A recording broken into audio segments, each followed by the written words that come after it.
Hey guys, welcome back to the podcast. It's Payton here, and today we're going to be talking about cool math games. And I know what you're probably thinking, Payton, what is it in your obsession with old, kind of somewhat dead game franchises and like flash games and mobile games?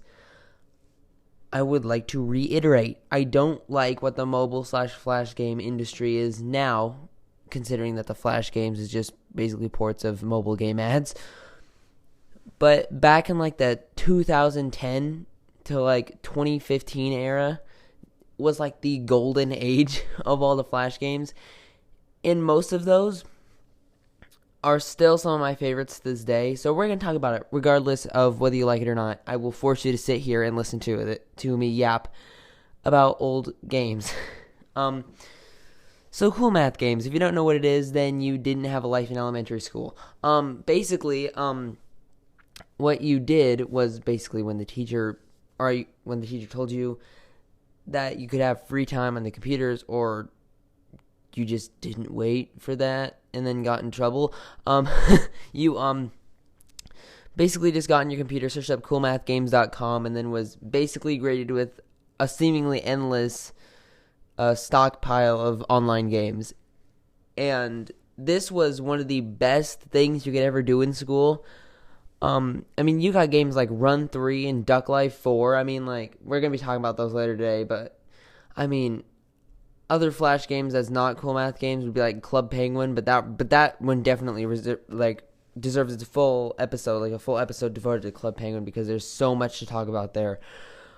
But with cool math games, I mean, like, the main rumor that circulates is that, like, it was made as, like, a website, like the website name was like made to, like, I'm trying to think of the right words here, to block school firewalls from blocking them because it had the word math in it. I have no idea. Or to trick teachers. But basically because, I have no idea, honestly. Then basically, that rumor has been debunked, and well, then it's been discovered that it actually used to be like a math game site, but then it evolved into whatever it is now. But I mean, like, I guess you could learn something from some of these games. I mean, they got Sudoku and like, I don't know, like I don't know. So today we're going to be talking about, basically two of the franchises from this that I've played the most. That's the Run franchise and the Duck Life franchise. I know the most about those ones simply because I've just played them for so long.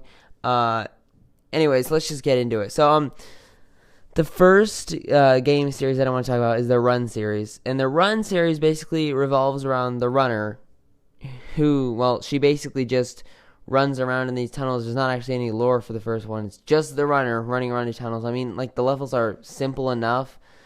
There's nothing really more to talk about this game. It was just the bare bones version of like the Run franchise. Then you got Run 2, which Run 2 was basically like, it was Run, but it did away with like the 3D like shape tunnel design that you would run around in, and then it's just like kind of a flat surface.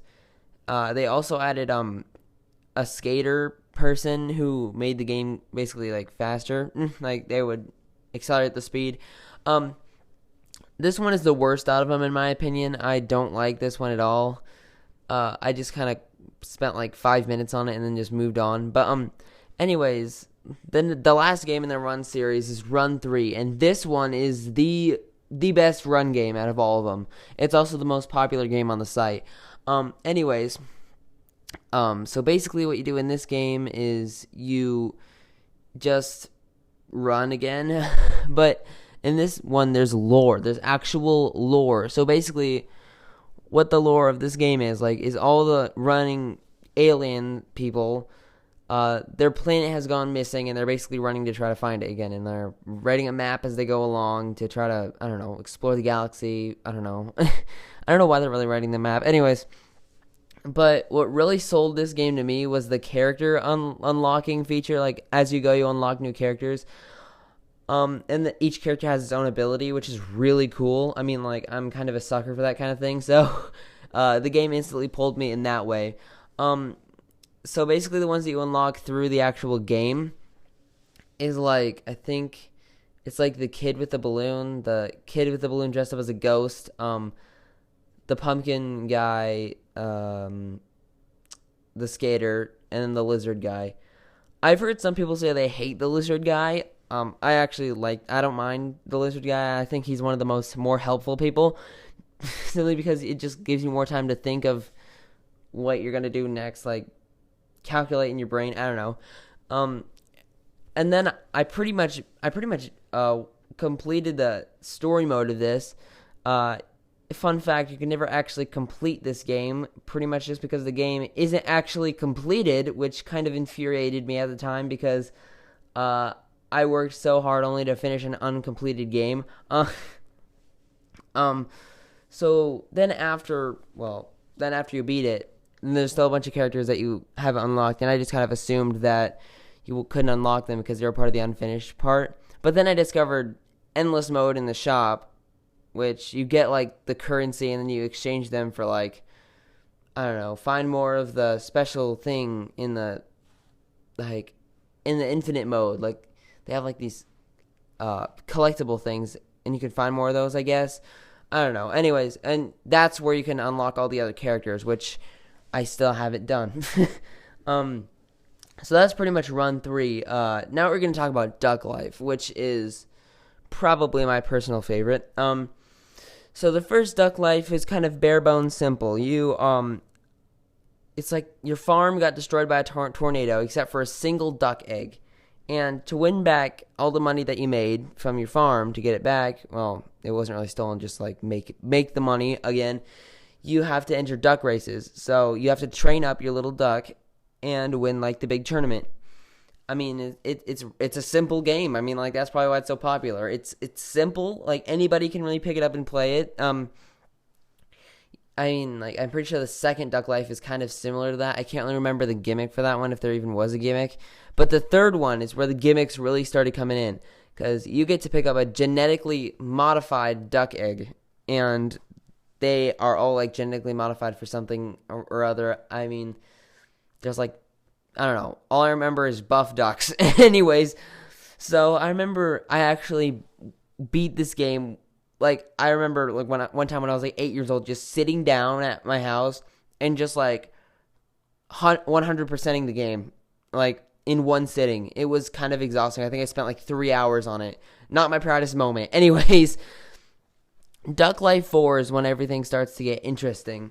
In this one, you get to design your first duck and really have like customize all the options, which I'm a huge sucker for. Like, I really like this aspect of games whenever they let you do it. I don't know why. It's just super fun in my opinion. But then they let you buy extra ducks and form your team of like ducks. And I think this one is the most fun. They have like 6 worlds. I still haven't beat this one. This one is my favorite out of all of them. I mean, like it's the biggest out of all of them so far. And then some other games. I remember there was one of them along the lines of like Duck Life Battle. I didn't really play a lot on this one. I think I got paid money to get this on one of my parents' phones when I was little. Oh my gosh! And then I just never touched it again. I don't know what it was. It was called like Duck Life Battle or something. I don't know. If you guys have the answer, drop it in the comments. I have no idea. So I mean, after that, you got. I mean, like the games. I mean, I remember playing Duck Life Space a bit, where like they're on space and that's the only other gimmick. I don't know, guys. I really just don't know any of the other games. Well, anyways, that's kind of the Duck Life franchise. Some other games that I haven't really played on Cool Math, but I'd heard of, like Fire Girl and Water Boy and Fire Girl, I think. No, it's Fire Boy and Water Girl. Never mind. Sorry if that one was your favorite. I kind of butchered that title. I think I played this one once and it never really clicked with me. I just didn't like it. There's like that one game, I can't even remember what it was called. It was called like Hit the Target or something, where you're like this fuzzy little monster and you have like one arm and you have to go and hit the target. Never really played a lot of that one. There's like Johnny Upgrade. Never played that one. I never even heard of it until recently. Sounds interesting. I mean, but never played it. Any of the Papa's Pizzeria or like Freezeria games. I mean, I don't think I've ever played them. I didn't even hear about them. I mean, like that one was one of the most popular ones. Sorry if that like offends you or something, but I've never played those games. I've watched somebody in my class play those games before. They look fun. Maybe not my kind of style of game though. What other games are there on Cool Math? Ugh. I can't really even think of any else, like any other ones that are like super iconic. I think mainly I just played like the ones that weren't even popular. Ooh, Burrito Bison. I played Burrito Bison for so long. Oh my gosh. That game is basically you're a bison. I don't even think you're a burrito. I don't know. And you have to like shoot yourself off of a big platform and kind of bounce your way to see how far you can get. I spent so long on this game. Oh man, never really beat it. I got pretty far in it though. But anyways, I think that's pretty much all there's in Cool Math games. And we do have a Discord server now. I mean, like, I told you guys that in the last episode, which is Halloween. But you guys should probably check that out. I mean, the link's going to be in the description. And I will see you guys next time. See ya.